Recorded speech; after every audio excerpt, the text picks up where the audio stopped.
let's have a bit of dumb fun with this one, shall we? We have Orc Erosia, or Eroica. I honestly don't know how to pronounce that. I honestly thought it was Erotica for the longest time, so I noticed there wasn't a T in it. Anyway, this book is written by the same guy that wrote Mushoku Tensei. And this is kind of me supplementing a Volume 13 video, because I don't have that one yet, mainly because of the anime's success. The light novel's popularity has risen as well, and, well, that makes them hard to get a hold of, unfortunately. Really sucks that I really want to get my hands on Volume 13. But, well, let's move on and talk about another story, shall we? Let's get into this one. Our story takes place in the fantasy world, obviously, after a very long 100-year war. Yeah. Basically, for the last century, the various races were all essentially a giant world war. That ended around a decade before the start of the plot, with all 10 races, or all 10 of the major races, signing a peace treaty to bring hostilities to an end. One of the races involved in this peace treaty were the Orcs, an all-male race of green-skinned warriors who rely on, well, doing some not-so-great things to women of other races to populate their species. Now, that's also a big plot point. Now, normally this peace treaty would mean the end of the Orcs, but they managed to make a deal to at least keep their population up and, keep from extinction, while also putting a giant ban on the not-so-great things that they've done to women in the past. With these not-so-great things being completely forbidden from law-abiding Orcs. Of course, this splits the Orcs in two, with the law-abiding ones living peacefully under the treaty, while the ones who are, feel are a little butthurt over their loss in the war, and as well as the treaty itself existing, preventing them from doing the not-so-great things, basically decided to go rogue. So, those are our two factors. Enter Bosch, our main character, an Orc hero and a great warrior who's well revered amongst the Orcs. He's a war hero who's managed to slay thousands of humans, and was almost single-handedly helping the Orcs win the war until they lost the war. Yeah, he's a great hero, but there's only one of them. But anyway, he has one great shame. All that time being a great warrior and winning fights and everything, he never managed to make it with a woman. So he's essentially a virgin. You see, amongst Orc society, being a great warrior is akin to being seen as a great slayer of, great doer of the do. So, him being a virgin still kind of mismatches the idealistic view that Orcs hold of him. On top of that, when Orcs reach the age of 30 without actually having the sex, they can become literal wizards, with very prominent marks on their forehead showing off their cultural shame. It's supposed to be a sign of their self-restraint, but every other Orc sees them as the weirdos who didn't want to bang. Why does that feel familiar? And no, Bosch isn't asexual. He very much does want to do it with a woman. But he also, is a bit of an awkward person despite how strong he is. And he doesn't want to just go to the standard breeding pits and bang it out.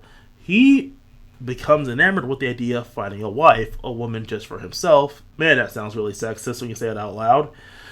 And decides to take off in finding one.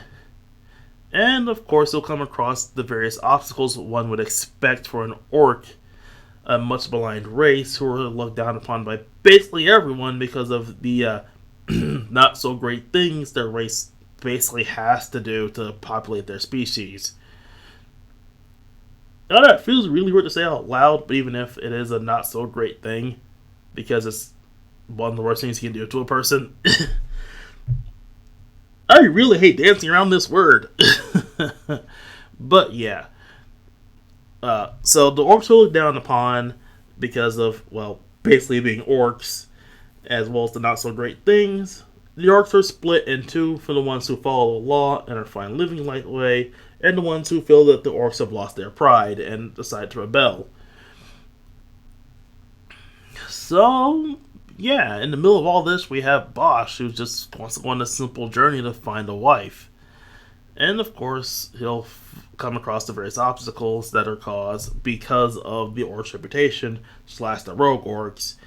And, well, he'll have an influence on people because of it.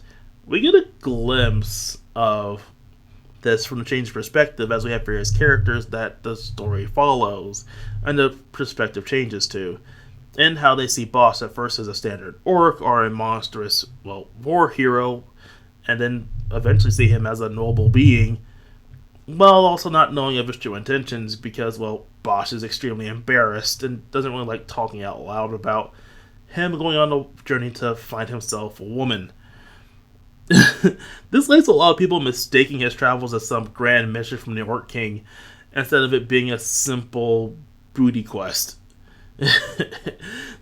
Honestly speaking, this makes Boss a fun character. He's a big, strong guy who can really fight amongst the best of them, and is very much a Guts homage, although the homage is only skin deep, because obviously he's a strong guy who doesn't really like to talk all that much and is awkward around women because he hasn't had a chance to talk to them because all male species. But again, he's a strong fighter who stands by the rule of the king and, is held up as one of the best of his kind in a kind of sacred situation. Now, obviously speaking, spoilers for the story, Boss doesn't find himself a wife in this book. I mean, the whole story is centered around him finding a wife, so if he does get one, it would end the series prematurely. Think a Gilligan's Island situation where if they go off the island, it would end the series.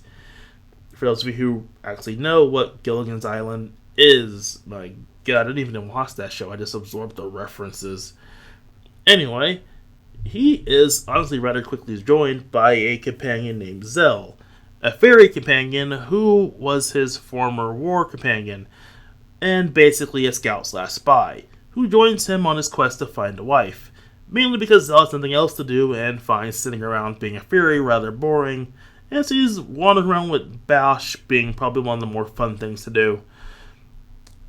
I should mention the art in this book because it's a light novel, and I normally don't mention art in light novels because I really can't say anything outside of the fact that it looks good. But when I first started opening the book, the art looked very familiar to me until I immediately recognized it from some more adult manga to say the stuff. And this is some of the more intense stuff I've read. It's mostly the way the eyes are drawn. That's what gave it away to me, the way the eyes are drawn in this, especially from the broken perspective. Another point of interest is, of course, as one can expect from the guy that wrote Mushoku Tensei, this world is pretty well developed in all honesty.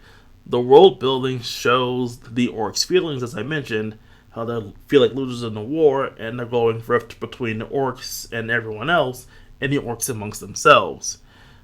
Again, the orcs' reputation from the not-so-great things that they've had to do, or do willingly, to propagate their species. So yeah, if the talkings of the not-so-great things kind of turn you off, I completely understand. But for those of you who are willing to brave it, because it's a plot point, but it's not like super good in detail. It's a somewhat mature book, but not like full-on banging it out. This one does come recommended at some caveats, as I stated. If you can't handle certain subject matter, then don't pick it up. Obviously, don't trigger yourself for entertainment. And secondly, this is a pretty light read. And if you do want something more substantial, there are other things to read. So, yeah. This is a pretty fun one to supplement. Hopefully getting volume 13 soon. Although I honestly doubt it at this rate. But hey, this was a fun read, so I honestly am curious about what the next volume of this work will bring. And with that said, until next time, everybody.